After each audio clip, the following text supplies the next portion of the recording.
Well, you know it's Halloween when you find this on your neighbor's roof.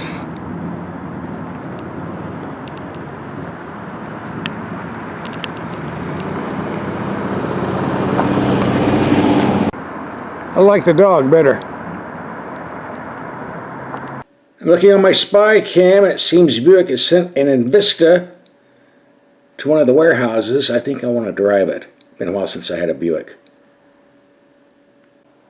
They advertise a base price of $23,000, but this is called the Avenir, whatever. But anytime they have a code word on the end, that means it's going to cost a bit more, a deluxe model.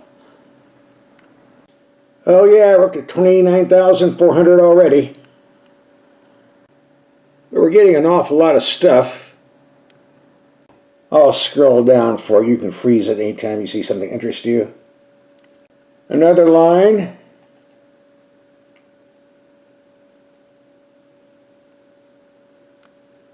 And another. A lot of stuff here. And another.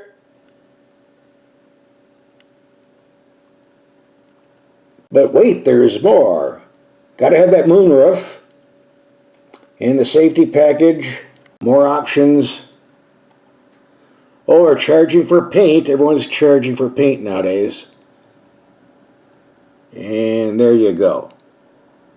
Every option you can get. And here's a strange part. They build the engines and transmissions in Mexico. Then they ship them all the way to Korea to install them in the car. Then they ship the car back to the United States. It's an awful lot of shipping for an engine transmission. I don't see how they're saving money, but hey, it's General Motors. What do I know? Has it not been rated for crash safety? Well, you're buying a car to drive, or you're buying a car to crash. I don't worry about stuff like this. 1200cc engine. Ooh, we'll talk about that a little bit later when we look at the car. And here's the claimed fuel economy. We'll be talking about that a little bit later too. So it is here in person, and one thing I like about Buicks, they have nice styling. You know it's a Buick. It doesn't look anything from Japan or Korea or Europe. And they pop on the little Buick emblem to be more convincing. I consider this to be a hatchback, but they're selling it as an SUV. It does have a bit of raised ground clearance, so I guess it qualifies. And this is nice looking paint, although an extra $600. Come on. And as we do all our videos, we're going to take this out in the dark and test the headlights and do a night drive. There'll be a separate video posted at the end of this video. Hard to believe the light's coming out of that dinky little slot there. Well, it works or it doesn't, right? And we also want to see what brand of tires they're putting on. A lot of companies are putting cheap junkers to save money, but these are Continentals. Can't complain about that. But again, this is the deluxe model that's loaded up with about 8 to 10 grand worth of options. So I would hope we get some good tires. And for being charged this much money, I would hope there'd be a spare tire. Let's take a peek under and find out. Oh, yes there is. And look at all the extra room you've got under here to hide things. And the second row seats do fold, so you can have lots of storage room for hauling things. And as a rule, Buicks have nice interiors, even if they're made in Korea. I see no complaints here. Not the fanciest in the world, but certainly acceptable for the price. And again, we have the deluxe model, and as I recall, I think these are leather seats. The whole cabin looks nice. Decent sized glove box. I'm glad to see the climate controls are separate from the info screen, the way it should be. Thank you, Buick, for getting it right. We do get a volume knob for the radio. Again, thank you. However, there's a lot of reflection coming off the screen. Nothing serious in day-to-day driving. It's more reflecting on the camera than your eyeball. Except for down here on the console. Why do car manufacturers do this? On certain times of the day, the sun reflects right in your eyeball. Fortunately, it doesn't happen very often on this, so I'm not going to complain too much. Let's take a look under the hood. A tiny 1.2 liter 3-cylinder, putting out 137 horsepower. Fuel economy rated at 20 mpg in the city, 32 on the highway. By comparison to the competition, you have the Toyota Corolla Cross, which uses a 2.0 liter, 169 horsepower, 31 to 33 mpg, and the Honda HR-V compact SUV, a 2 liter, 158 horsepower, 26 to 32 mpg. So the fuel economy numbers are about the same for all three engines, but the 4 cylinders don't have a turbo and are a bit larger. We'll take this out in the real world, get the real world fuel economy numbers for you. And with the turbo, it might have better torque than the other two. They don't have a turbo. You never know. We'll find out soon enough. Might ask yourself, why are they using such a small engine? I suspect it's probably because they already had it in stock.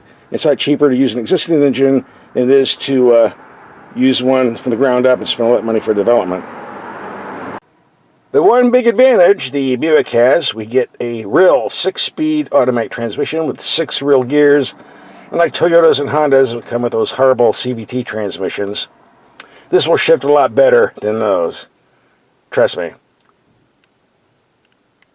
CVTs are supposed to get better fuel economy, but they are no fun to live with. I'd rather have a 6-speed automatic any day. I've been driving this for a couple days, and I have to admit I'm very impressed with this little motor. The acceleration and low-end torque is just about as good as the base engine on the Honda Civic and Toyota Corolla. Got lots of pickup on the bottom end, so, and the transmission shifts a lot better than those CVTs, so I'm not complaining thus far. The power steering feels great. The brakes are nice and strong with a good pedal feel. The ride is comfortable enough. A bit on the noisy side, but it is a small, light car. You expect a little bit of that. And it's summertime. It's hot outside, but it's cool in here because the climate control system works pretty nice. Lots of ice cold air coming out of this system, so yeah, that's good. We just took a 115-mile highway trip, at least 75 miles per hour plus, 31.1 mpg, pretty close to the 32 mpg claimed on the window sticker.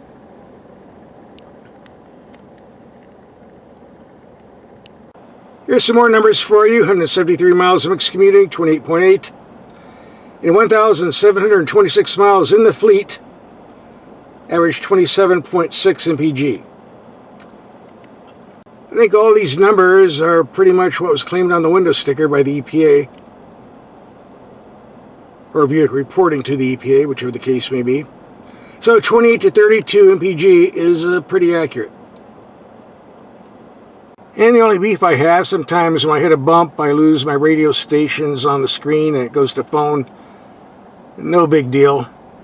Just switch it back to the radio stations. It doesn't happen often enough to worry about. So what's our take on this Buick after a week of driving? You know, it would be nice to have a bigger engine, but it's not that big a deal. Overall, it's a pleasant vehicle to drive. If you're doing our commuting in city, 28 to 30 mpg is a pretty decent figure. It's a nice looking car, so if you want something that doesn't look Japanese, Korean, or European, this might be a good bet for you.